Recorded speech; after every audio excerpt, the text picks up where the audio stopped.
Hey, wrestling fans, this is Mr. Technical, Barry Horowitz. When I listen to podcasts, I listen to the finest, the RockStop with Chris Contra.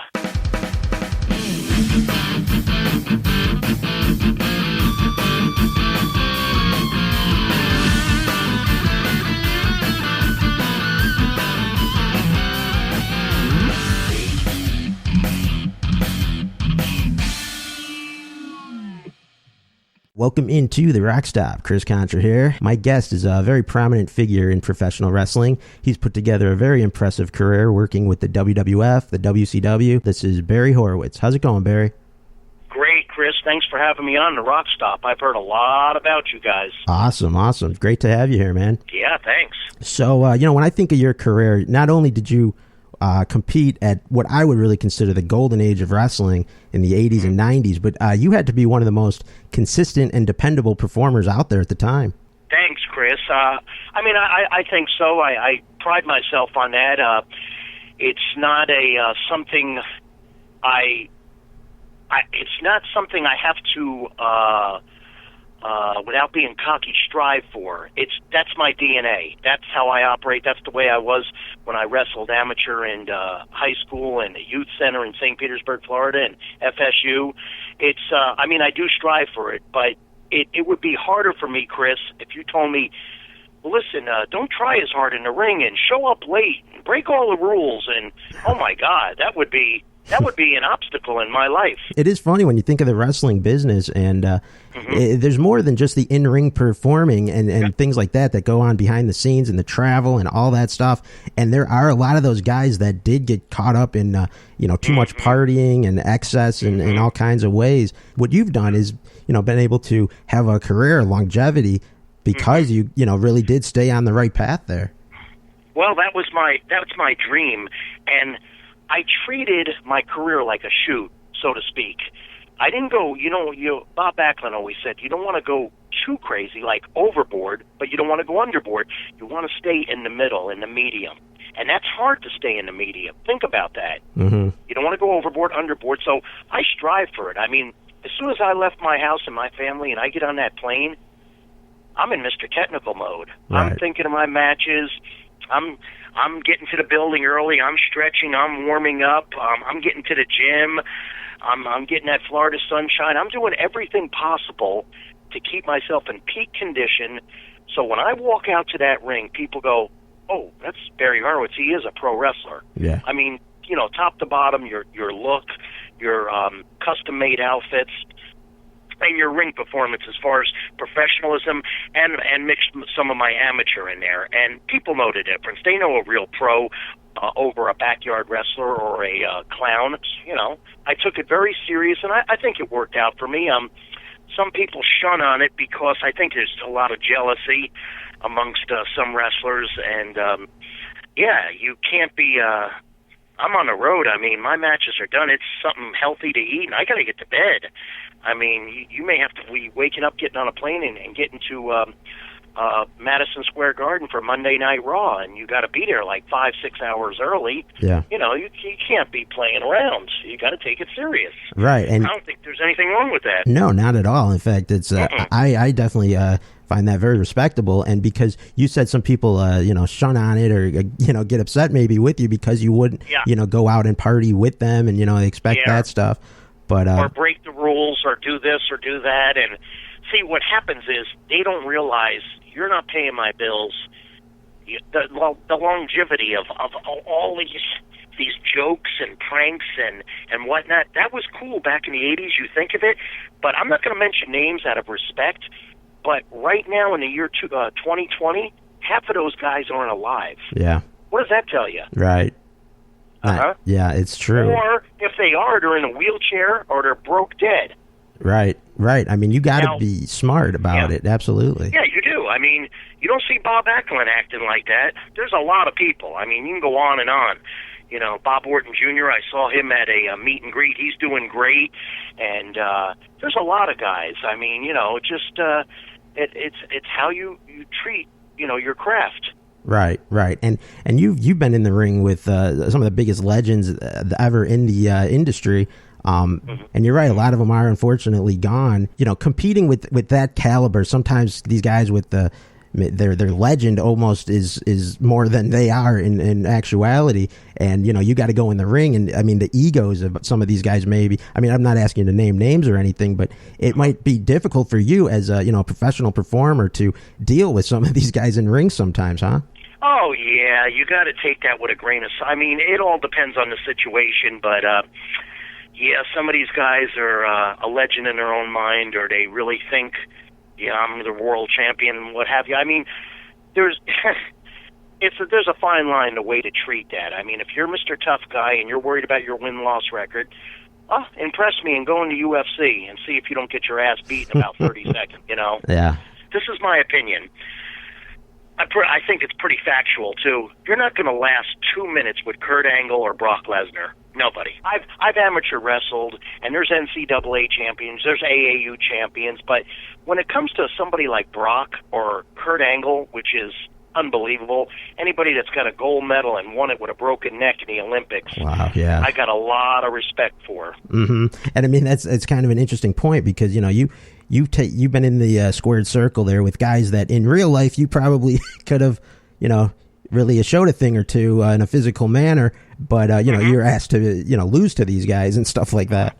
Well, half of those guys didn't know my background. I didn't discuss. Now I do, but I mean, a lot of guys that I liked and didn't like, they didn't know my background. That I'm a certified nutritionist right now. I went to school for all that. I didn't talk about any of that.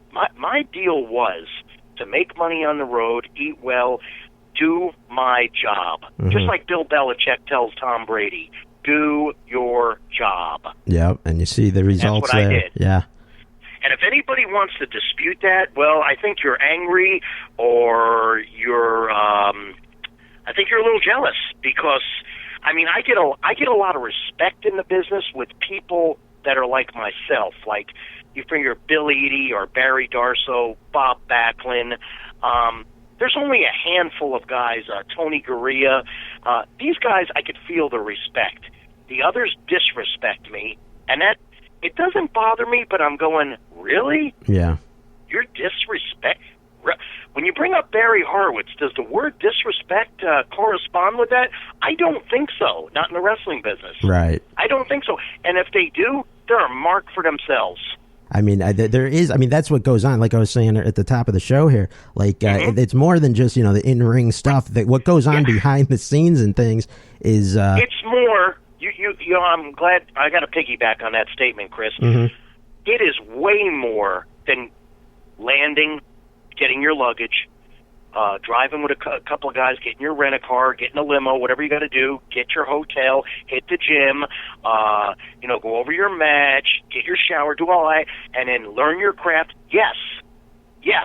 But now we got to take the stuff outside the business. What does that mean? Well, show up on time, be prepared, look professional, physically, mentally, and be accountable for your actions. You're a pro.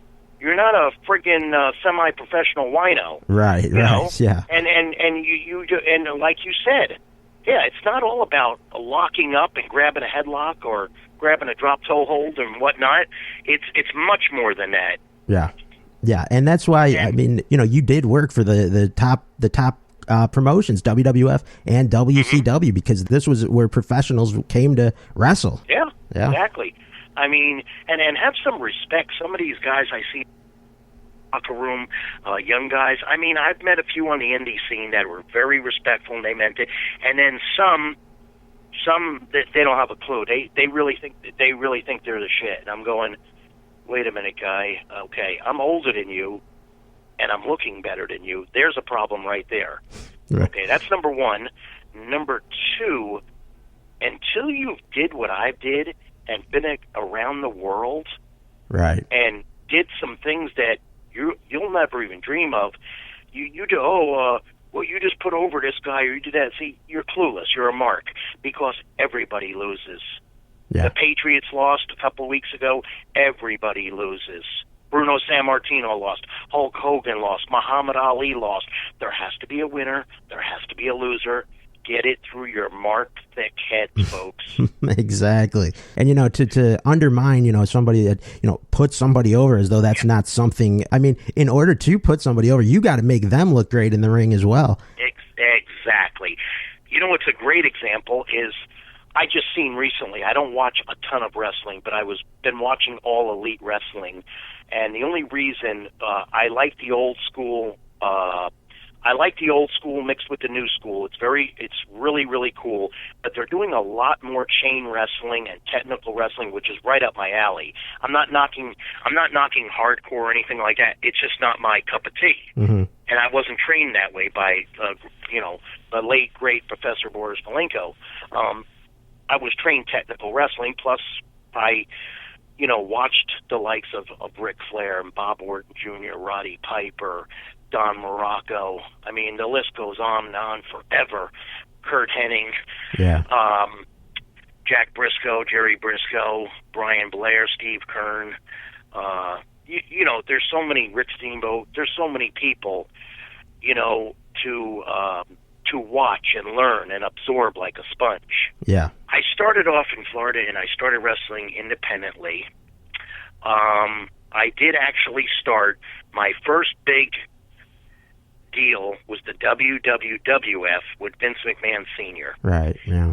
And Vince Sr. sent me to NWA Mid-Atlantic Championship Wrestling, Crockett Promotions. That's where I really learned my craft and got polished. I was wrestling 5-6 days a week. Wow. And traveling with Johnny Weaver, Mike Rotundo, Roddy Piper, Rufus R. Jones, Boogie Woogie Man, Jimmy Valiant, again, Steamboat, Youngblood, list goes on forever, Flair. Yeah. We were going to Canada every month to Toronto Maple Leaf Gardens. And, I stayed there 2 years. And think about it, 2 years wrestling 5-6 nights a week, traveling with all these guys and just listening to them. Yeah. And then you were required, I was normally first or second match, to stay to the end. You had to watch every match, which is really good for you. Yeah. Plus, I watched a lot of film on my own. I used to watch any show I could get. I used to get Georgia Championship Wrestling. I used to get World Class. And I'd watch everybody. I'd watch, I'd learn, I'd teach myself some moves. I taught myself the Japanese leg breaker that Kabuki was famous for just by watching it about 100 times on film. Wow. I mean, that really shows your dedication that you would do that. Absolutely. I mean, I want when people leave, Barry lost, but he's a hell of a technician. And, right. Oh, my God, look at the moves he did. He's really a pro. That wasn't just clothesline, punch, kick, and throw him out of the ring. Right, exactly. And I think that was the takeaway from a lot of your matches, whoever saw you guys wrestle. Mm-hmm. So, yeah. From there, I went back to WWF. And at that time, WWF's the top dog amongst all of that. So when you got the call back to get back in with Vince Jr. at that point, I mean, it must have been, like all your hard work had paid off. Oh, yeah. I mean, yeah, my exposure as far as wrestling, I mean, I was on TV every week, for at least twice a week. Of course, my finances got better. Everything, everything improved. It was incredible. Definitely. And I saw you on Primetime Wrestling a lot, where Gorilla Monsoon and Bobby Heenan would intro your matches and things like that. Oh, they're awesome guys. And did you have much interaction with them? Did you when they would announce your matches, did you ever talk to them beforehand and give them any? Not really. Monsoon was not a big talkative person, and but he respected me. I felt it because he didn't like goofballs. He didn't like Ultimate Warrior type people, and he wasn't into that. He's into real athletes because if I'm not mistaken, he graduated from Ithaca College as a heavyweight amateur wrestler, and pretty badass. And then Bobby would always talk to me, cutting jokes. He's always cutting one-liners and just really, and I could feel the respect with him too. You could just feel it. Right. You could just, they don't tell you a lot because a lot of guys are in that locker room and they're working for Vince. They're under contract. They got to be careful what they say. But you take them away from that contract and away from that locker room and meet them on the indie circuit, a whole different ball game. Their verbiage and their personality. Yeah, I bet. You mentioned the Ultimate Warrior. Like Heenan may not have been too much in that guy's corner because of some of his antics and things. You've worked with him. What was some of those matches like with the Warrior? Not really that good, Chris. It was just well, at first when I first met him when he was Dingo Warrior, everything was fine, and he's just green, and really he's not considered a wrestler. He was a gimmick. I mean, in today's wrestling world, he wouldn't last 2 seconds. He's not going to last even 1 second in Japan. But it was just, part of doing my job and making him look like he could do what he's supposed to do. That was about it. It was, and as he got more over and hung out with different wrestlers that weren't really the type to hang with, he got worse with his personality and his rages and his secluity and just everything about him. It just changed, and I didn't like it. So, right. I just didn't like it. So, I don't like being around people like that. They hurt you or something in the ring and they don't really care, and they're kind of clueless, and they got like 4 moves in their whole resume. When you're in the ring against guys that are much bigger than you, some of the big guys in wrestling, the Earthquakes or One Man Gang or whoever. Typhoon. Right. I mean, who were some of the best big guys, I guess, that you remember working with that are, were actually agile and stuff? Oh, yeah. I would say I may be missing people, and I don't mean to, but as far as big guys working with that were respectful was, believe it or not, Luger was one of them. One Man Gang was another guy. Yeah. Kevin Nash, unbelievable. Really? Yeah, really good. Earthquake and Typhoon, fantastic. Almost all the guys. Did you work with Bam Bam Bigelow? Yeah, wasn't a fan of that. Okay. Wasn't a fan of that one. All right. Yeah, no comment on that one, really. I gotcha. And were you ever? I was just gonna say, were you ever against Andre? Andre the Giant? I wrestled Andre one time, 1981. Oh, wow. The Hamburg, Pennsylvania field house. I go in there with a guy named Bob Bradley.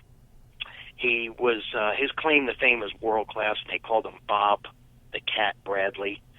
And we went in there as a handicap match. It's us two against Andre. Right. You can imagine how that went. I was really, I was a rookie. I was green, so it was good. But he took care of us, and he's another guy. He don't like goofballs. Right. And if he don't like you, he'll probably just ignore you. I just would say hello to him. He was fine with me. I never had a problem with because I respected him, but he respected me. But there was a lot of guys he didn't like. Yeah. And if he got in a ring with them and they disrespected him, he'd beat the shit out of you. Yeah. That's a fact. That's a shoot. Yeah, I mean, I saw the recent documentary they did on him. Did you happen to see that? It was on HBO. Did you think it was pretty accurate? Yeah, it's pretty accurate. Yeah. You know that guy in there, Tim? The guy from Boston? Yeah, right. Yeah, he's really... He was his caretaker. Mm-hmm. And he would take care of... That guy's a great guy. Tim is an awesome guy. Then they made him referee, and I don't know what he was doing. I think he ran a bar or owned a bar. I have not seen that man in 25 years, but what a great guy. He was very respectful, and he did his job with Andre really good, and he did his refereeing really good. I liked him a lot. Yeah. That's cool. Mm-hmm. And speaking of like referees and stuff, well, how about your relationship with some of the refs that were reffing some of your matches? Anything? Oh my God, I loved them all. I mean, I got to give high praise to Joey Morella, high praise to Mike Chioda, high praise to Danny Davis, Earl Hebner, Dave Hebner. I've really the only problems I had with referees were probably the ones that didn't know what they were doing, and that was normally on the indie scene. Yeah. But as far as Nick Patrick from WCW was awesome. Charles, forgot Charles' last name. He's had a hell of a career. He's with WCW, and he's still with Vince to this day. He's got blondish hair. Oh, yeah, I know that guy. I forget his name, too. Charles Robinson? I don't know what his last name is. I can't remember, yeah. very good ref. Right, and, right. There's been some really good refs, but I gotta, I really liked Mike Chioda a lot, and Danny Davis and Joey Morella, but Hebner's too. Yeah, they were all great. Seriously. Mm-hmm. And speaking of some of your greatest matches that I could just remember, I remember watching you compete against Owen Hart numerous times, and always thinking the matches that you guys did together were really great. Yeah, I loved wrestling with Owen. It's awesome. It was just right up my alley. We had fun. I mean, I wrestled him a ton of times. Yeah. I wrestled him his tryout match in Bristol, Tennessee. It was on TV. I don't know if that was a Monday Night Raw or not. I mean, he just flew in from Calgary. Yeah. And then we got to know each other. I wrestled as Owen Hart, Blue Blazer. What else was he? He did that gimmick with Coco and the tag team. Mm-hmm. He was king in the ring. Yeah, according to the internet, Barry Horowitz has wrestled Owen Hart more than anybody in the wrestling business. Yeah, really? That's what somebody told me. Now, I'm not a mark for that, and I'm not internet savvy. I'm not a fan of it either. So I really don't know. I was just told by some reliable people. Yeah, I mean, I personally seen a bunch of those matches, and you guys always just put on such a great show. And Owen was, he was a high flyer. He was technical, of course, but a very high flying type of guy. He could do it all. He could do it. Owen was doing things 20 and 25 years ago that guys are doing today in the lucha libre thing or the Japanese style, and I'm going, oh God, you guys are a little bit late. Owen was doing that with me in friggin' '96. Yeah. So That's Owen was ahead of his time. He really was. And there were so many Hart brothers, and but he really was very unique. I think of all the Hart brothers, definitely. Yeah. And sure was. He was a good guy. He's really a good guy. Yeah, it was really tragic when what happened there. Is still But speaking of the Harts and all that kind of stuff, you did the Survivor Series 1993 against all the Hart brothers when you were one of Shawn Michaels' Knights. Now that was Red Knight. You were the Red Knight, right? The Red Knight. Now, oh, what I heard about that match was that there was like a last minute change where Shawn Michaels was supposed to, I think, or was Jerry Lawler was supposed to be involved, and yes, something like that. Yeah. Yes, exactly. I don't know what was going on. Something illegal or illegal. I don't know what the deal was, but Shawn took his place. And then, when you're under contract, you have to be at every show. So we were at the Boston Gardens, and I was told, Jay, we need you to shave your beard, and we're going to put you in a chinless mask, and you're going to be the Red Knight, and we're going to fit you, and we're going to make an outfit for you. You're taking Terry Funk's place. Well, where's Terry Funk? Well, he called up Vince, and he says, I can't make this pay-per-view. My horse is sick. I don't know how true that story is. Yeah. It may be true. Okay. But, so it was sort of, just a last-minute thing. You got to shave and throw on a mask. Yeah, I was happy as hell, though. I was in the main event. Yeah, right. I was ecstatic. I mean, and I got to go on for about 6 months as the Red Knight. We tagged. They'd have me with different nights, and we're working with, Mom, Men on a Mission. Mm-hmm, right. Remember those guys? Yeah, I do. Worked with them, and I worked with Pat Tanaka and Kato, and Bushwhackers and stuff like that. So, yeah, the Red Knight was alive for about 6 months. Yeah. Yeah, and so that was pretty cool. Yeah, it all started with that Survivor Series pay-per-view in '93. And then we were talking a little bit last time we were speaking that Survivor Series, how much that's changed like in recent years. Like they used to actually do that on Thanksgiving Day. Yeah, it changed. We used to have a big dinner, and everything's changed. Yeah, right. They don't do a lot of stuff either. Remember In Your House matches? Yeah. In Your House? They don't do that anymore, and yeah, I guess they still do the Royal Rumble, King of the Ring, Survivor Series, WrestleMania.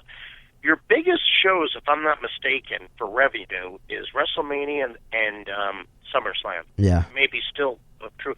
And I was featured on SummerSlam, so that made me, that was a highlight of my career. Pittsburgh Civic Arena, a.k.a. the Igloo. Mm-hmm, right. It's also where they filmed Sudden Impact with Van Damme. Sudden Death. It was actually Sudden Death. Thank you. Yeah. Thank you. Very good. I enjoy. I'm a Van Damme fan. Oh yeah, me too. Yeah, that was. And that was that's why. So when I watch that movie, I look at the locker room and say, "Hey, this isn't a set. Mm-hmm. I've been in that locker room. I was there. Absolutely. I've been in that locker room when Bruno was there and Paul Orndorff. Wow. Oh yeah. Yeah. And Snuka. That's something else right there. Yeah. Yeah, man. Did who did you fight at that SummerSlam? Skip, Chris Candido, right. Got it. Yeah, man. Now, Chris Candido, that whole thing, that was one of the bigger upsets, I guess, in Raw history, I guess, when you beat Skip. That was really cool. Everybody was going nuts. It was... oh, yeah, it was cool, man. They made shirts, and then, of course, JR saying, Horowitz wins. Yeah. It was a great underdog moment, for sure. Yeah. That was very memorable, and you had a nice run there with Candido and all that kind of stuff. Awesome. Yeah. Yeah, Sonny and Skip and Hakushi. It was pretty big. Yeah, it was. Did you know Sonny well? Did she seem pretty cool? She's all right. Yeah, I didn't know her as well as Skip. You know. Of course, yeah. So, then we were talking about Survivor Series. Then in '95, you captained one of the teams in Survivor Series '95, yeah, right? Yeah, I was captain of my team, the Underdogs, and I forgot who exact. I think Rad Radford, Bob Holly, Marty Jannetty. I forgot who else was on my team. Hakushi, maybe. Hakushi, right? Yeah. Yep, very good. Mm-hmm. Yeah, so it was pretty cool. Yeah, that was another good pay-per-view moment for you. And then, heck yeah. We'll stick with pay-per-views for a minute. You also did the Royal Rumble of, I think it was '96 when you appeared in there. That was a good match. Oh yeah, it was awesome. Now, going into like a Royal Rumble, what's the mindset in that? I always watch that, and it seems like there's so much chaos going on, but I'm sure there's some sort of structure. Yeah, you got to pay attention. You need to pay attention and just watch yourself. I mean, because you could just get hit with some kind of elbow from just anywhere. It's not on purpose. It just happened. Yeah. So, yeah, you need to, it is chaos, and you do need to pay attention. Right. I mean, do you when you're coming in at number, 26 out of 30 or whatever it is, and you know who's going to be in the ring. Like, I think when I was just watching it back recently when you went in the Royal Rumble that year, and Owen had a lot of moments there in that one. Right. Yeah. Yep, I remember that. Yeah. So, did you talk with Owen beforehand and be like, I'm coming in here? I think, I'm trying to remember that one. I probably went over it. Yeah. Yeah. I know I did. Yeah. Yeah. I just can't remember exactly. I got you. Mm-hmm. Because then I know you did the 60-man Battle Royal over in WCW. Yeah, I remember the 2 rings. Yeah, I think there were like 3 rings, actually. 3 rings, that's right. Yeah, I was in that. I forgot about that. Yeah, you're right. I mean, more chaos, huh? Yeah. Here's another little tidbit for you. Do you remember the time where in WCW on Nitro that they had these guys come out in black pants, black boots, black mask, black everything, and they had nightsticks and they were beating on people? And that one time they beat the hell out of Paige, Dallas Page on Monday Night Raw. Well, Monday Night Raw. Barry Horowitz was one of them. Wow. I'm really? sorry, Nitro. Yes, yeah. Nitro. Yeah, Barry Horowitz was one of them. Oh, man. He was I was the key guy. I'm the one who knocked him down first and then put the stick in the boots to him, and then the other guys followed. I was the journeyman. Wow. Very cool. Yeah, that's a good detail there for wrestling fans who may not have known that. Yeah. Not too many people know that. Nope. Right. Definitely. There's Barry Horowitz you're listening to here on the RockStop. You could put him in YouTube. You can see a lot of his highlights of what has been a very impressive career. Now, as I said, you've had matches with some of the biggest names in this industry. Mm-hmm. Is there anybody that you did not get a match with that you would have loved to? Oh, yeah. Right off, hands down, Kurt Angle. Yeah. Yeah, it would be... Yeah, I'd like to go about a half hour, 40 minutes with Kurt Angle. Good, technical, solid wrestling match. Right. Both of your styles very similar. Yeah. That would be... I'll tell you what. I flip the channels and I watch... The one that... he's had a bunch of good matches, but one caught my eye. I guess it was either TNA or Impact. He wrestled it was maybe 10, 12 minutes on TV with Jay Lethal. It was a good match. Yeah. That was a good wrestling match. Right. That was. And I emphasize good wrestling match. It was very good. And Kurt's all business. And here's a man that's an Olympic gold medalist, and he's a true pro. Yeah. I respect a lot of that. I respect, all his attributes, and he's true business. And you talk about just a good wrestling match. Now, how much? So much goes in with storylines and things like that, which is, of course, is a very important part of the business. But sometimes just a good wrestling match, not a storyline really necessary, is what, true wrestling fans like to see. That's right. You could educate these fans because obviously it's working in All Elite because they're going crazy.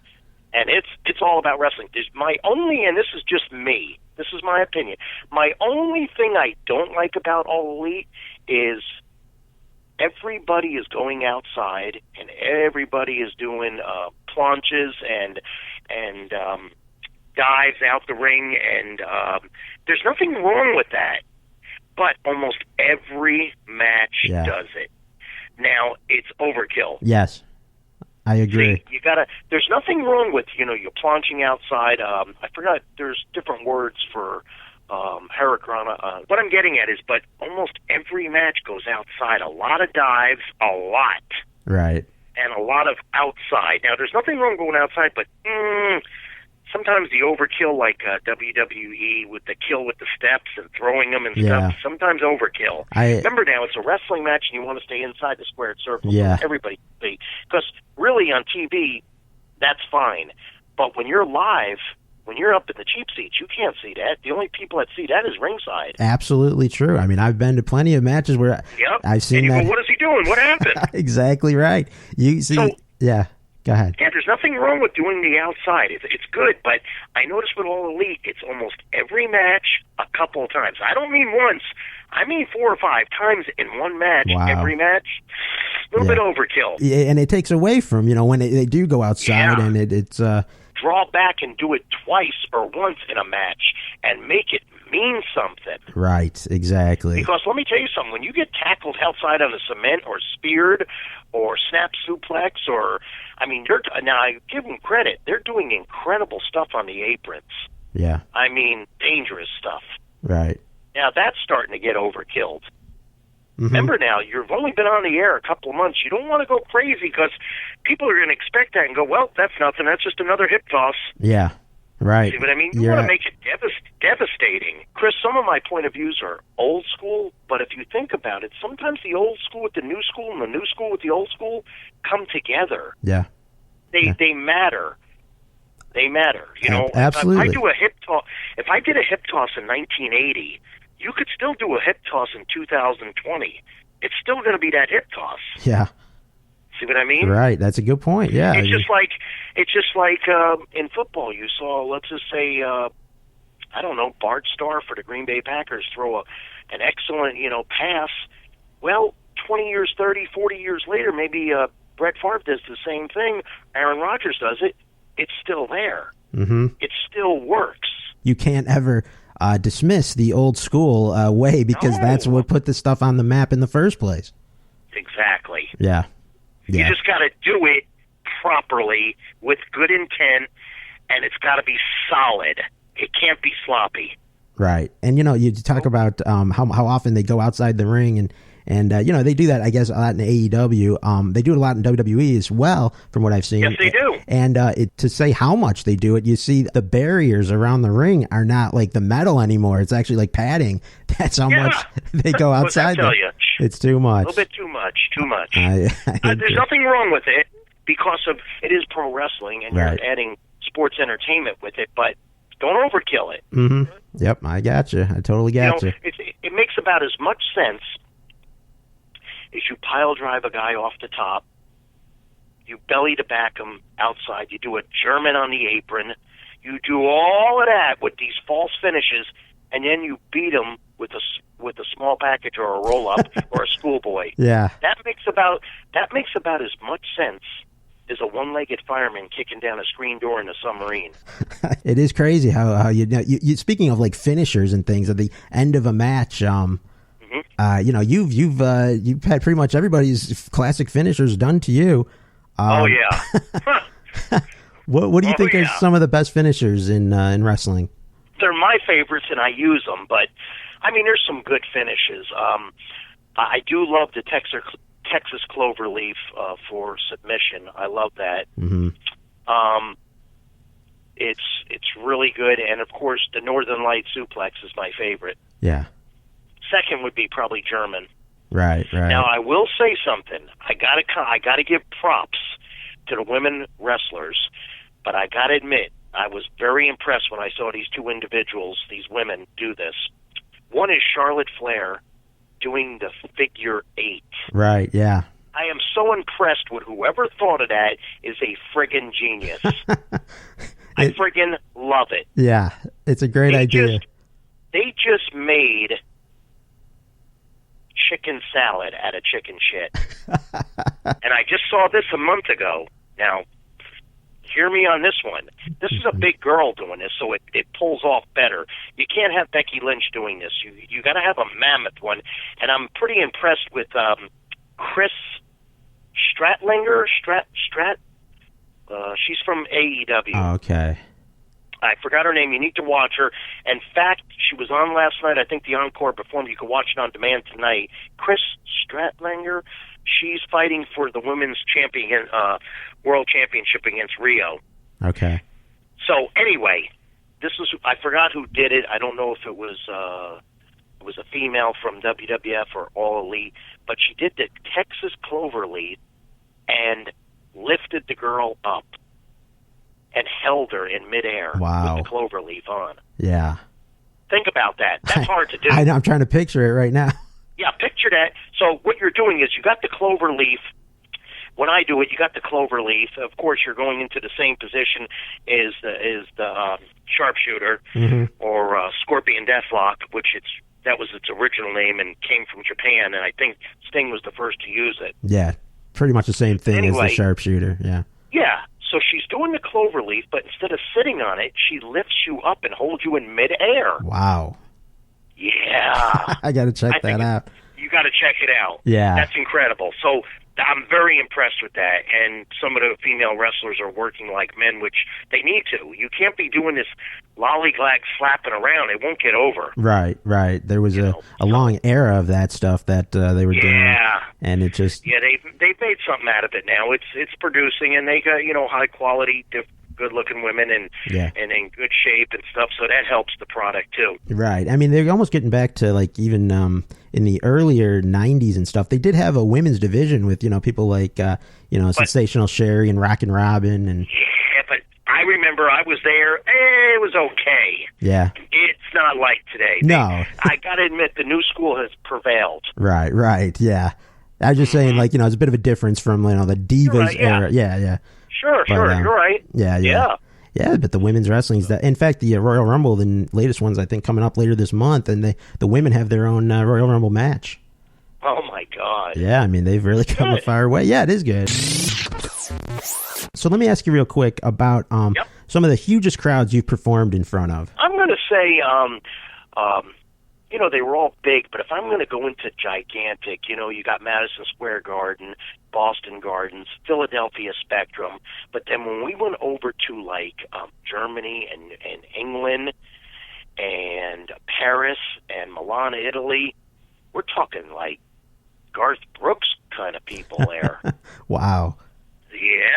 Yeah. So I mean, and I know, watching your matches, I could see, whether it's a huge crowd like that or a smaller crowd, you always kind of put on the same great show. Yeah. The old saying is from the old school wrestlers is, same match, you got 10 people or 10,000. Yeah. So now when and it should be right, absolutely, I agree with that entirely. I mean, I say the same thing about like musicians. Whether you're playing a bar or a stadium, you want to give the best show possible in that regard. So. Yeah, but like when you would feel the crowd, get the crowd in your hand right there, and they're going nuts for your match. I mean, that's got to be an incredible feeling. Oh, it is. It's euphoria. It's incredible. It's you're the heel and you're doing your job. Yeah, it actually makes it easier. Yeah. So, and then I got to ask you about Macho Man. I mean, working with Randy Savage, I've seen some matches you did with him. How scary is that elbow drop coming off the top rope? It's not bad. It's not bad. As far as the rest, to be honest with you, no comment. Really? Okay. Yeah. I got you. Yeah. And then, by the way, if you want a friend in the wrestling business, buy a dog. Good advice. Yeah. Just figured I'd give you some advice. Well, it's appreciated. Yeah, sure. So, let me ask you real quick about the movie The Wrestler. Did you see that with Mickey Rourke? Yes, I did. Was it? Do you feel that was an accurate representation? Pretty damn close. I'm going to give it 50-50. Yeah. Yeah, because if I'm not mistaken, I've wrestled at one of those buildings. I know that area. I know where that part was where he was with his daughter in Asbury Park, that place where all the pigeons were. That really, I don't know if they knocked that down or it's been there a while. But, yeah, it's I'm going to give it 50-50. Okay. All right. I got you. Yeah, I just wondered. definitely. Yeah. All right. Cool. Mm-hmm. Cool. And then another wrestler I got to ask you about that you've been in the ring with is Flying Brian Pillman. Any comments on him? Yeah, I liked him a lot. Good performer.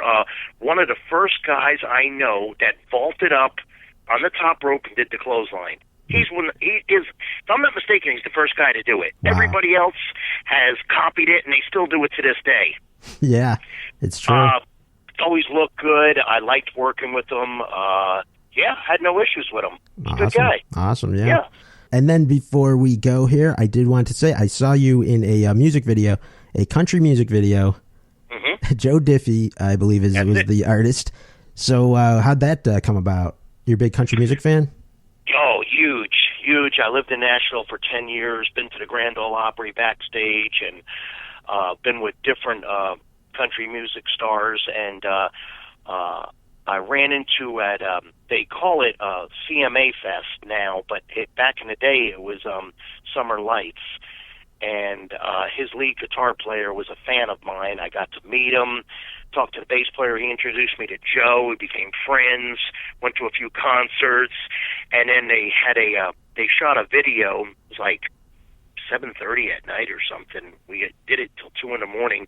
It was the number one video and song for, I think, 95. Pickup Man. Yeah. You could see it on YouTube anytime you want. It's really a good song too, and a good video. I'm in there about 4 or 5 times. Yeah. And that's how I got into that video.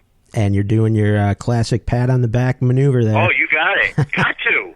Yeah, absolutely. Got to. How did that? That's my brand. How did that come about? Anyway, coming up with the idea, the gimmick of patting yourself on the back before matches. Well, number one, that was just what it was. It was a joke, really. Like when I was amateur wrestling, and actually, I was winning my match, and I jumped up, and I don't know what made me do that. I didn't do it the way I do it in the pro ranks. And, of course, I got reprimanded by the coach. I got disqualified. And I always kept it in my back pocket. I said, oh, my God, when I turn heel or I wrestle, I could use this for a great prop and gimmick.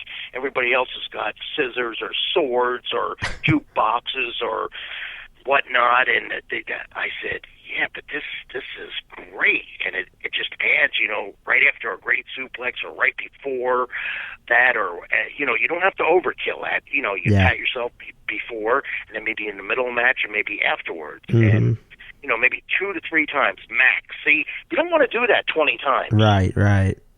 It's just like you don't want to shoot the guy into the turnbuckle, jump up there, and punch him in the head 10 times.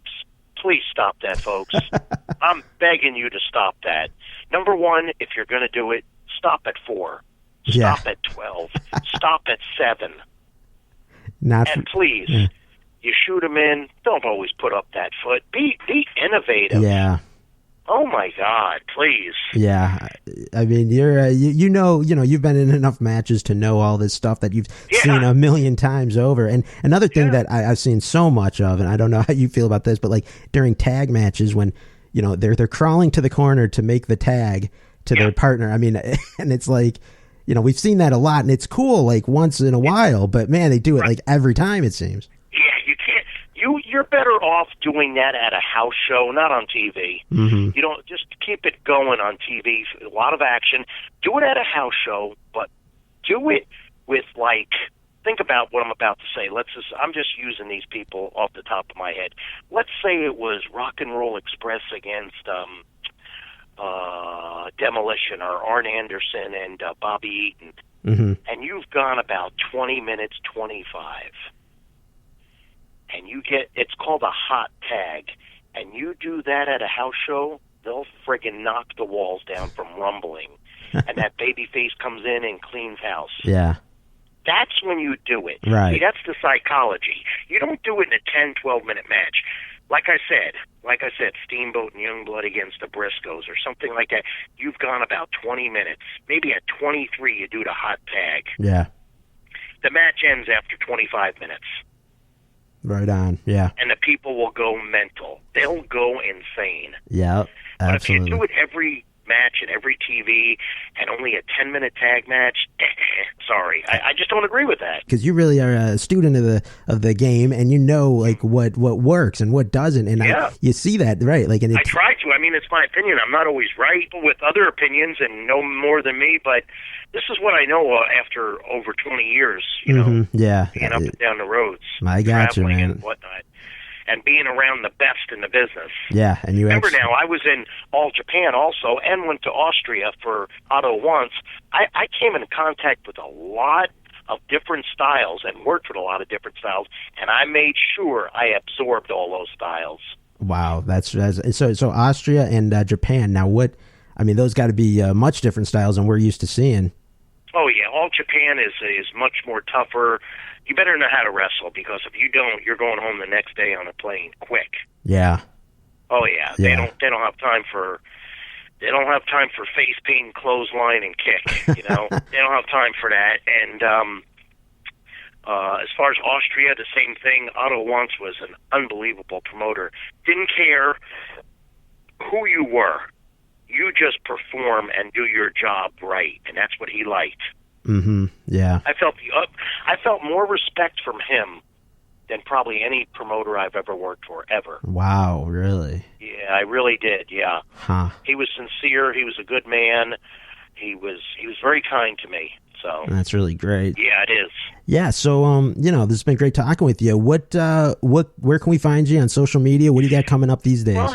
Well, right now, I'm on Facebook, and you could check that out. And also, if you Google Barry Horowitz, it will go to a bunch of stuff. It'll go to WWE.com and Where Are They Now, and just different things I did. And right now, I'm doing meet and greets all over the place. I'm headed probably in another month or two to the big event, which is a huge meet and greet show in Long Island. It's twice a year. Everybody who's everybody. I think Undertaker's there this year, and I forgot who else. The last one had Kurt Angle, but hundreds of people. It's a big show. In fact, we're doing that and 3 other shows all in 2 days. Wow. So we're going to be very busy, and that's my thing. I've been traveling. Mostly, I travel a lot to the Northeast. I do some local stuff in Florida and Chicago and Indiana. And then also I'm pursuing the WWE and All Elite to be coaching as far as teaching young talent the ins and outs of professional wrestling my way. Yeah, I think you're perfect for that job. I mean, when you say that and I say that, I guess they're still not convinced. I guess they... I don't know. I don't know if it's disrespect or they just don't like me, but I don't get it. I mean, because like I said, there's, I'm not going to mention names, and I'm not trying to be a buzzkill or sour grapes, but there's some guys that are teaching that they need to be taught, and they don't know a wrist lock from a wristwatch. Yeah, I mean, it's true. I mean, you hate to see when so many kids coming up, you want to teach them the good technical wrestling and all the good spots to do, and exactly. you really want somebody in there with some knowledge in that, and your resume speaks for itself, man. Mm-hmm. Thank you. Yeah. What's happened big recently for you? I heard some things are on the horizon. Well, I think you heard right. I've been inducted into the New England Pro Wrestling Hall of Fame, which is probably the first biggest was in New York. Then it went to Texas. It's back in New York. Then there's the WWE. Then there's the New England Pro Wrestling Hall of Fame, which is major superstars. If you go to New England Pro Wrestling Hall of Fame, I think .com, I'm the first ballot. There's a bunch of different people in it. I forgot who else is getting in. I think the Demolition is getting inducted in there, and it's a big whoop-de-doo, and I appreciate them acknowledging me and appreciating me. That's awesome, man. Congratulations. Yeah. And also, I was just at about a month or two ago at the big Starcast in Baltimore, Maryland, which was phenomenal. Yeah.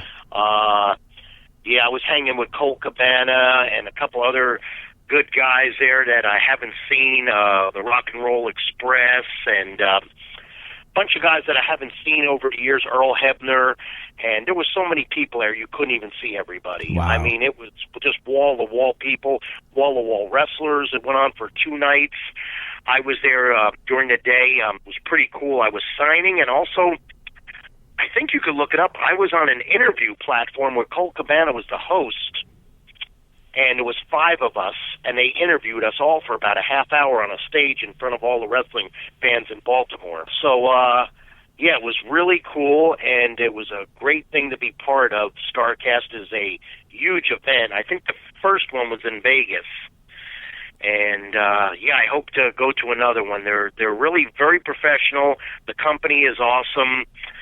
They're first class on everything. I mean, traveling, accommodations, the catering, everything was just first class. I mean, it was just great. It was good to be a part of it. So, I guess you could check into that too. The fans could go online and check all into that. But, so I'm hope to be doing some more of that. But I'm looking forward in July to the Pro Wrestling Hall of Fame, the New England Pro Wrestling Hall of Fame, and it's just another, I guess, notch in my belt. Absolutely, man. Congratulations again. And so you got to prepare a speech or anything for that, or? Nah, not yet. As it gets closer, I'm a type of person, I could wing it, or I may just jot down a few bullet points, what to talk about, like certain guys or the highlight of my career, just so you don't get, sometimes in this business, you got so many stories. Remember now, I've been up and down the roads for over 20 years. Yeah. I got like thousands of stories, probably 1,000 I can't tell to nobody. You just can't. And then there's 1,000 that you can tell to different people. Yeah. And, so I would have to, what happens is you get all tongue-tied in this and you lose your place. It's almost like reading a book too quick. Right, yeah. So there's that much information. And by the way, fans, look for Barry Horowitz's new book coming out, Softback, next year. Really? Now, is this going to be a biography on your life? It's going to be kind of on my life and on my life and my wrestling journey. And the name of the book is It's Just a Job. Very nice. So, by Barry Horowitz. So we'll look for that next year, huh? Yes, definitely. It'll be a softback. Okay, that sounds awesome. Yep. I know a lot of wrestling I'm looking fans. forward to that. Yeah, and anybody who's listened to this interview knows the stories that Barry has here, and I'd love to have you back on the show sometime because this is probably just the tip of the iceberg of what. Oh yeah, we just swept up some crumbs, really. Yeah. Also, Chris, this really big. You've heard of WrestleMania. I will be at WrestleCon WrestleMania week in Tampa, Florida, my backyard, and I will be there live and in color. So I hope all my fans, if you're on the internet and you've read it, it is true. Mr. Technical Barry Horowitz will be at WrestleCon at WrestleMania this March. Awesome. I hope to see you guys. I appreciate you having me on the show, and I wanted to leave with this comment that there's a lot of great wrestlers in this world, but Barry Horowitz wrestles great. Nicely said. Thanks a lot, Barry, for coming on the show. I really do appreciate it. It's been awesome talking with you. Chris. I really enjoyed it, and you had some great questions, and I hope your fans and my fans enjoy this interview. Absolutely. So thanks again, man. Thank you, Chris. All right, bye-bye. Bye-bye.